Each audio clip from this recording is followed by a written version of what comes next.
It has only been a few days since the Francis Scott Key Bridge in Baltimore collapsed, but already the fight over Congress's role in fixing it is escalating. President Joe Biden promised federal government money for the repairs, but that is not sitting well with some fiscal conservatives. Joining me now is NBC's Kristen Welker, moderator of Meet the Press. Kristen, you'll have two members of Congress on the show with you Sunday, Democrat James Clyburn of South Carolina and Republican Don Bacon of Nebraska. Do we think this is going to be a tough situation to get this bridge funding approved on a federal level?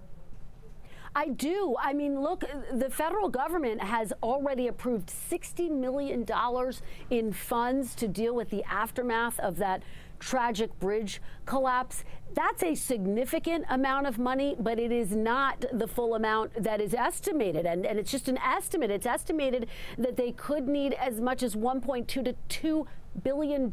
That's a lot of money. So yes, now the focus turns to Congress. So I do think the question becomes, Jennifer, what will happen next? Will Congress approve this? As you say, some fiscal conservatives skeptical about approving more money. So I'll be looking for the dollar amount and the speed with which any more funding makes its way to Baltimore, Jennifer. Yeah, we'll all be watching that. I'm sure you'll also be talking about the 2024 election with both of those lawmakers. What did you make of last night's fundraiser in New York with President Joe Biden together with former Presidents Barack Obama and Bill Clinton?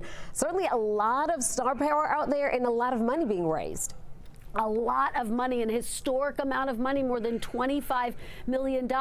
That's significant practically in terms of the optics as well. However, I think the most important thing about what happened last night is that you had this show of force inside the Democratic Party. The fact that President Biden's predecessor said, "We are in this fight with you."